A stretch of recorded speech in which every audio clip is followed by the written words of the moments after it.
This channel does not promote any violent, harmful, or illegal activities. All content provided by this channel is meant for an educational purpose only. Top quality और consistent performance के लिए सिर्फ silver pump नाम याद रखना।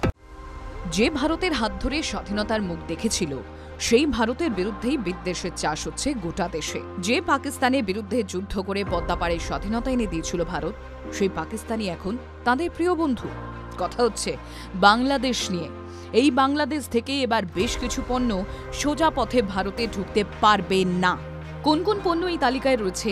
শনিবার সেই তালিকা দিয়ে দিয়েছে কেন্দ্রীয় বাণিজ্য ও শিল্প মন্ত্রকের অধীনে থাকা বৈদেশিক বাণিজ্য দপ্তর ডিজিএফটি। তাতেই হইচই পড়ে গিয়েছে দুই দেশে।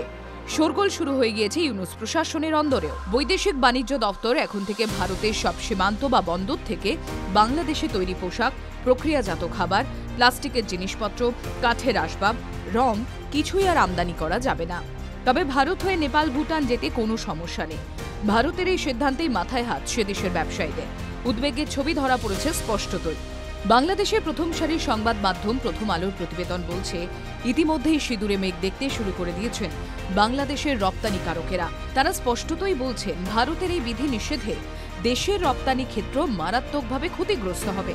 2023-24 অর্থ বছরে বাংলাদেশ থেকে ভারতে প্রায় $157 কোটি জিনিসপত্র এসেছিল।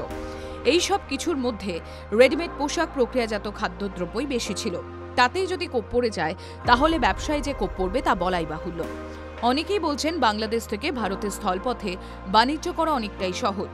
জিনিস আদান প্রদানের সময় অনেক কম লাগে, কিন্তু অন্য ক্ষেত্রে তা লাগে না। তবে এক্ষেত্রে মনে রাখা ভালো, গত 15 এপ্রিল বাংলাদেশের জাতীয় রাজস্ব বোর্ড এনবিআর স্থলপথে ভারত থেকে সুতো আমদানি নিষিদ্ধ করে। এবার ভারতের নতুন সিদ্ধান্তে জোরদার চাপানুতর সে দেশের বাণিজ্য সচিব মেহবুব রহমান প্রথম আলোকে বলছেন, বিচ্ছিন্নতা বাড়লে দুদেশের বাণিজ্যই ক্ষতিগ্রস্ত হতে পারে। আমরা এ নিয়ে ভারতের সঙ্গে দর কষাকষি করব। চাপানুতর শুরু হয়েছে রাজনৈতিক মহলেও। TV9 Bangla digital.